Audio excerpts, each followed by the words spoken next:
Hello children, let's continue with the same unit and that is unit 3, and the name of the chapter is misspelled words or errors in spelling.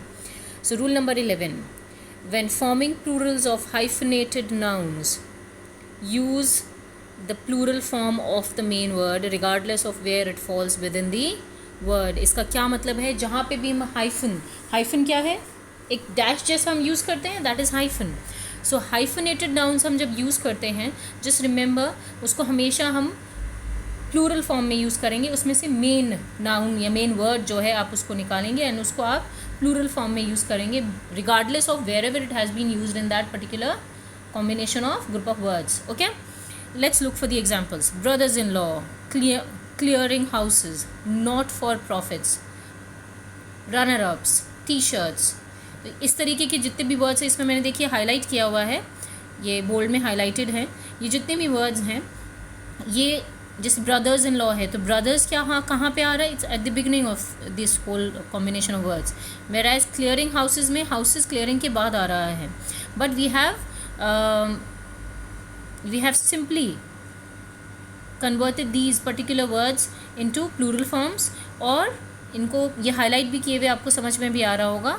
तो इनको सबको हमने कैसे use किया है? Plural forms की तरह use किया है. जैसे शर्ट है तो शर्ट्स लिखा है हमने, रनर नहीं लिखा, रनर्स अप लिखा है. Okay, now rule number 12, add ES to words ending in S, SH, CH, X और Z. एग्जाम्पल्स में लेते हैं. क्लासेस, क्लास था उसमें ES वर्ड यूज़ हुआ है. Dish, dishes. काउचेस, साउंड जो बन रहा है CH का उसमें ES. Quizzes, taxes. ऐसे बहुत सारे वर्ड्स हैं और भी जिनमें आप देखेंगे कि ES फॉर्म यूज़ हो रहा है. मैंने कुछ स्पेसिफिक लिए हैं जैसे S है, SH है, CH है. ये कॉमनली आपको देखने मिलेंगे. Where there are few exceptions also जिसमें हम CH का साउंड जो हम ले रहे हैं वो कैसा है? क ले रहे हैं रादर देन च. So you need to remember that also. जैसे मोनार्च नहीं बोलते हैं हम, मोनार्क बोलते हैं. तो यहाँ पे CH जो है वो किस तरह का साउंड कर रहा है? क का साउंड कर रहा है. So you need to remember all these things. Rule number 13, for words ending in a consonant and O add ES. अभी देखिए, for words ending in a consonant, और कॉन्सोनेंट में कहाँ आ रहा है? जैसे HERO, पोटैटो, टमाटो, ज़ीरो. तो यहाँ पे इन्होंने किसके साथ में, जहाँ पे भी उस कॉन्सोनेंट के बाद O आ रहा है, यहाँ पे कॉन्सोनेंट साउंड क्या हुआ? R का र, ट.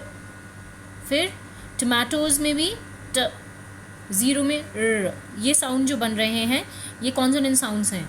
इनके बाद अगर O आ रहा है तो आप उसके साथ ES यूज़ करेंगे. ओके, वेराइज कुछ एक्सेप्शंस अगेन हैं जैसे मेमोज, फोटोज़, ज़ीरोज़. तो इसके अंदर इन्होंने कैसे किया? Both the cases are right. ठीक है.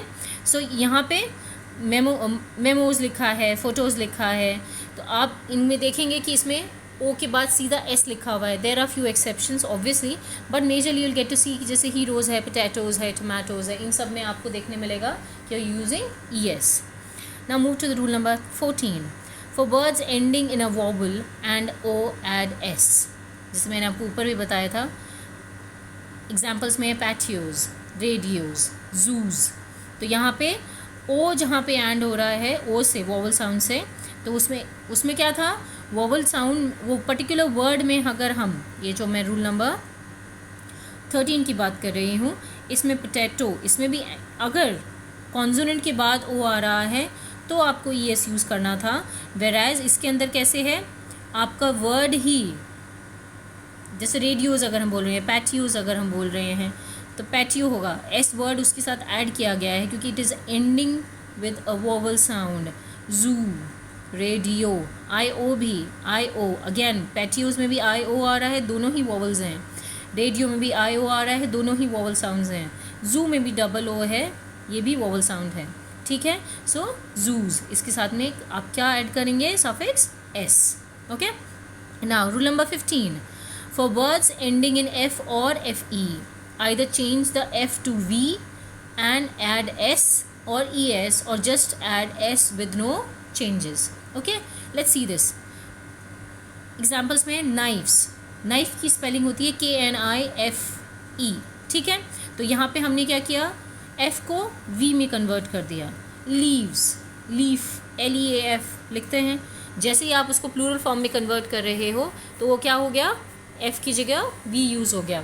और जैसे एक्सेप्शंस में जैसे कुछ हैं जिसमें कफ की स्पेलिंग इज़ CUFF, तो इसके अंदर आपको कुछ भी और एडिशन में ES नहीं लगाते हुए सिंपली आपको क्या करना है, you simply have to add और suffix S to it. Roofs, F already है वहाँ पे तो उसको V बनाने की ज़रूरत नहीं है, आप उसमें सिंपली S ऐड करेंगे। इस तरह से आपको बहुत सारे वर्ड्स मिलेंगे जिनमें आपको देखने मिलेगा कि किस तरह से आप ES यूज़ कर रहे हो F की जगह जब V लग गया है, या ऑटोमेटिकली आपने देखा कुछ वर्ड्स में F ऑलरेडी है, so you don't have to change that. Okay, rule number 16, some words have whole words change some words have whole word changes for the plural forms। कैसे, child का children, foot का feet, goose का geese, mouse mice, woman women। तो इनके अंदर plural forms हैं, ये पूरे वर्ड को ही चेंज कर देते हैं। इस तरह के वर्ड्स में आप देखेंगे कि वो कम्प्लीटली प्लूरल फॉर्म में आ जाते हैं, पूरा वर्ड ही हमने चेंज कर दिया होता है। तो चाइल्ड का हमने, चाइल्ड सिंगुलर, उसको आपने चिल्ड्रन कर दिया। टूथ, टीथ, इस तरह के आपको बहुत सारे और वर्ड्स भी मिलेंगे, right. Rule number 17, some words have the same spellings for singular and plural forms। yes, deer, fish, sheep, इसमें आपका वो जेंडर वाला चीज़ नहीं है या मोर देन वन वाला नहीं है, आप उसको एज इट इज़ यूज़ करते हो विदाउट एडिंग एनी एस और ES और एनी अदर सच साउंड और any vowel, or no, you don't have to consider that. You keep these words as it is while putting it in the sentence or wherever you are using it. Okay, now rule number 18, children, we have done homophones earlier also in our class. So here homophones are similar sounding words but their meaning are not similar, their spellings are different but they sound similar. When we spell these words, spellings are different, but when we pronounce these words, they sound similar. This is the basic meaning of homophones. Okay, homophones, phonic, the sound which comes out of it, that is the meaning of phone, right? So the best way to handle these words is to view them as completely separate words by connecting the spellings and meanings rather than relying totally on the sounds. So यहाँ पे ये बोल रहे हैं कि आपको ये हमेशा ध्यान रखना ज़रूरी है कि उन वर्ड्स का मीनिंग क्या है और आप उन मीनिंग के साथ उसको कनेक्ट करते हुए ये अंडरस्टैंड करें कि उनकी स्पेलिंग्स अलग हैं, रादर देन सिर्फ कम्प्लीटली आप उसके साउंड पे डिपेंडेंट हों। एग्जाम्पल्स लेते हैं, एड एड, हिम हिम, रोज़ रोज़, ये कौन सा वाला है, रोज़ हो गया आपका फ्लावर, गुलाब का फूल, रोज़ हो गया जो आप रोज़ बनाते हैं, जैसे लैंड में या अपने गार्डन में रोज़ बना दिए, ठीक है। Ant ant, ant, sorry ant ant, ANT, चीटी, आंट, आंटी वाला जो आंट है। देन होल, HOLE, होल, एक होता है you have dug up something in the ground, वो होल बनाया। एक होता है hole, you are talking about everything, the whole of it. Sail, sail, you sailing the boat, वाला sail, sailing towards so and so place, SAIL। एक sale होता है जो ये डिस्काउंट्स लगते हैं, sale up to this much वाला, SALE। So see how they are sounding similar but the spelling is different, the meaning is different. So children, you need to go through all of these examples please, and after this there are few commonly misspelled words also, a list of that has been attached with the notes, so go through them, learn these particular spellings, and after when you are done with these there are 2 exercises, so you need to complete these exercises and try to find out the correct answers for these, and if you find any confusion anywhere please feel free to call me or message me. Thank you so much children.